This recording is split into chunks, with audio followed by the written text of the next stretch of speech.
Welcome to The Source, where we combine the headlines with in-depth conversations with the newsmakers themselves. I'm Pinky Webb. Today on the program, thousands are trooping to beaches again, from Boracay's famed white sands to Manila's Dolomite Beach as COVID-19 restrictions ease further. Also, the Environment Department hopes to make the Dolomite Beach fit for swimming and turn it into a tourist spot by year-end. Environment Under Secretary Jonas Leones joins us live. Also, a proposal to ban candidate substitution in future elections. Cagayan de Oro Representative Rufus Rodriguez tells us more live.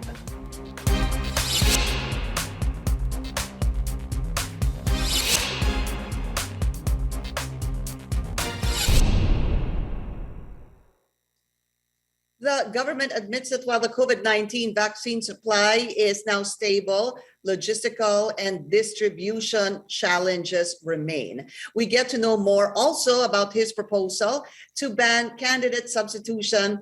And is this a mockery of the election process? Let's go straight to the source of the story. First off, we have Cagayan de Oro Representative Rufus Rodriguez. Congressman Rodriguez, welcome to the source. Maraming salamat po sa inyong oras. Good morning, Pinky, and good morning to all our viewers in the country. Sir, first, before we talk about the bill that you filed in Congress regarding this banning this substitution, let's talk about first the vaccine supply. How is the vaccine supply, for example, in CDO or Northern Mindanao? Supply is very sufficient. It has been increased since last June.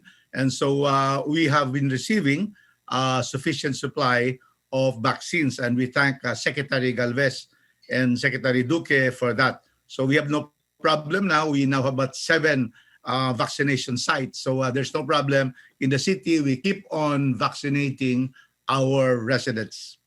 I see. So remember, in the past, we were also talking about this MPA, or this multi-party agreement. You were pushing for this, and there was even talk supposedly that Secretary Galvez was sitting on these MPAs. Is this something that you're still pushing?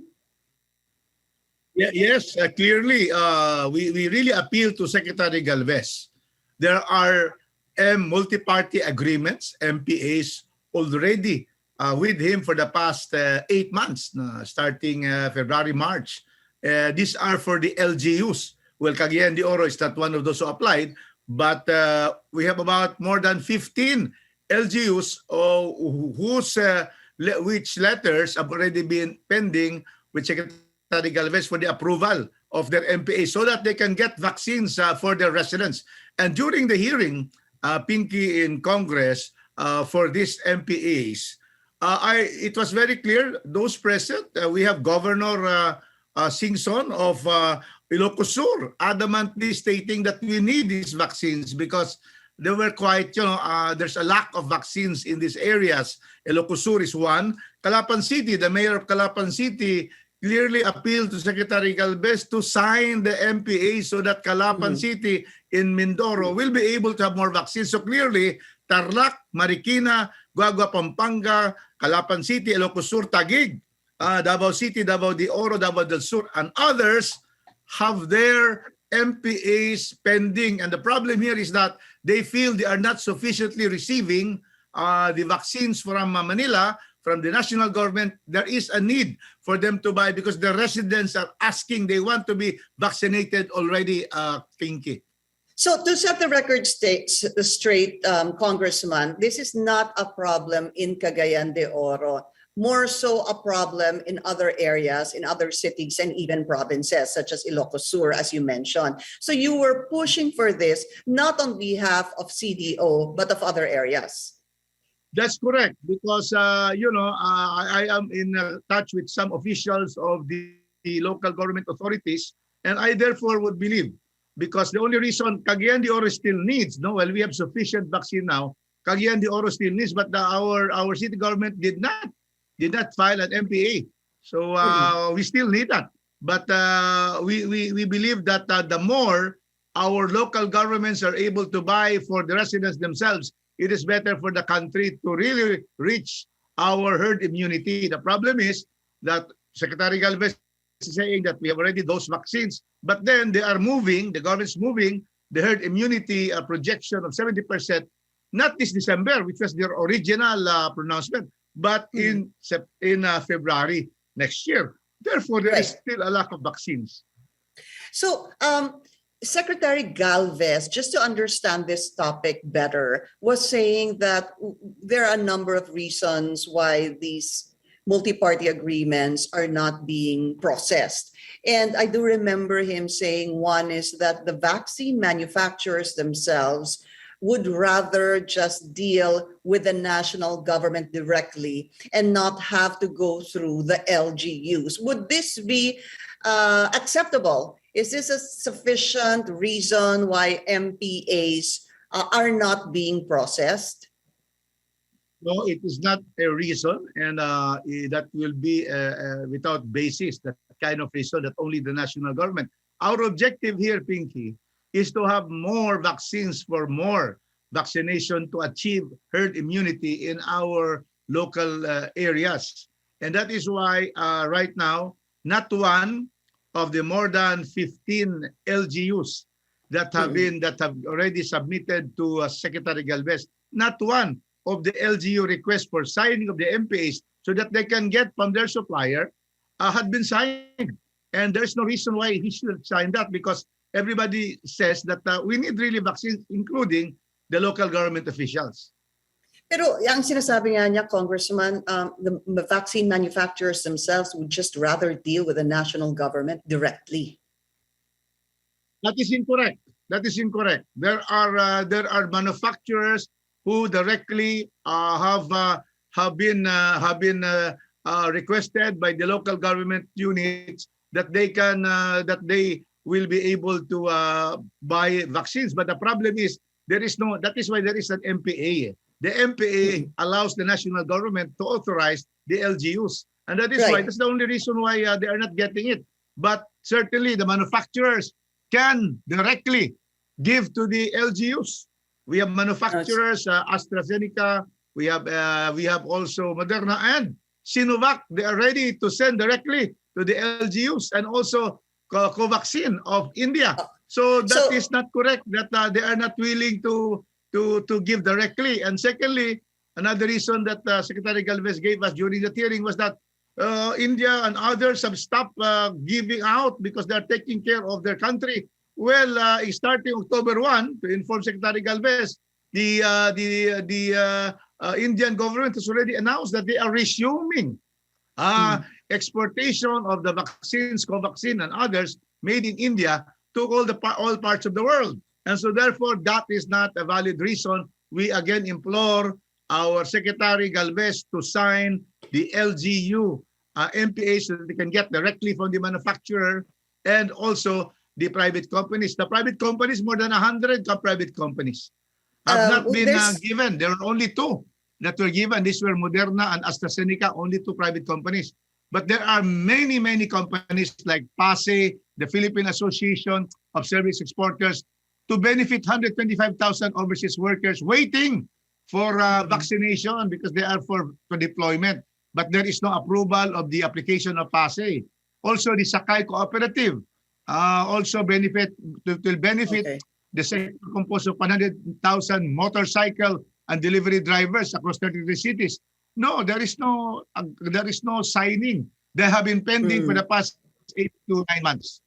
Okay, let me move to another subject, sir, the substitution bill. This you already filed in Congress, the House of Representatives, to prohibit substitution. But let's be clear, due to withdrawal, which is basically allowed now under the Omnibus Election Code. For this election, substitution will be allowed until November 15. So you want this stopped, unless, of course, the person unfortunately dies or is disqualified. Do you think that you will get enough support at the House for this bill of yours? Of course, because everybody sees that there is a deadline, October 8, but there's another deadline, November 15. Nothing is certain on who are really the candidates for president and vice president. because they can be subject to substitution. Now, in the Senate also, many senators have come out and agreed with this proposal. And why? Because it has become a mockery of our electoral system, that there is a placeholder that will go there and file, but he would announce that I am not really, interested to run in this position, but I am holding this for somebody else who may decide to run. Can you imagine that? So therefore, Pinky, House Bill 10380 would now amend Section 77 of the Omnibus Election Code, which allows 3 instances of substitution: death, disqualification, and withdrawal. We maintain the death and disqualification because these are involuntary. That does not depend on the candidate. So death and disqualification. But the third one, voluntary withdrawal, has been abused. And therefore, I believe that in the next election, because we cannot make this, if this will be approved during this Congress, it will not anymore apply because tapos na yung filing. At saka November 15 is coming. It is prospective. But I believe that it's about time that we have a deadline. Pag sabing deadline na deadline. Hindi sinasabi na, we withdraw pa kayo, pwede pa until 1 month and one week, which has happened in this election, in this filing. Wala nang extension. Pag sinabing deadline na po. And just very quickly also, I did read also a bill that you filed. Just very quickly, let's talk about this because this could also be very contentious. It's to declare an incumbent official resigned upon filing the COC, whether running for higher or lower position. Yes, that is House Bill 10381. It will now make all incumbent officials running for another position to be considered resigned. If you run for the same position, for example, mayor, you're running again for mayor, no, because you continue serving, your intention is to serve. But if you're running, for example, for another position, you are considered resigned. Where is this most applicable? In the Senate. In the Senate, senators would run for president, for vice president during their midterm, 3 years. On their third year. Because they know, 3 years, because 6 years sila. During their midterm, they would now file for president, vice president. But if they will lose, that's why they're always backed up by this law. If they lose, they come back. So what do we see? So many candidates from the Senate for president, vice president, because if they lose, they go back. No more. Once they file for president or vice president, senators are resigned from their position so that they should know that this is not something to trifle about, just running for the fund or the fund of it. So therefore, Pinky, that is my bill that I have filed, the second bill. Yeah. All right, Cagayan de Oro Representative Rufus Rodriguez, sir, thank you so much for your time. Thank you very much, Pinky, and maayong buntag, daghang salamat. Thank you. Daghang salamat, sir. And still to come, thousands troop to Manila's Dolomite Beach. How is the Environment Department handling the situation? Environment Undersecretary Jonas Leones will be joining us after the break.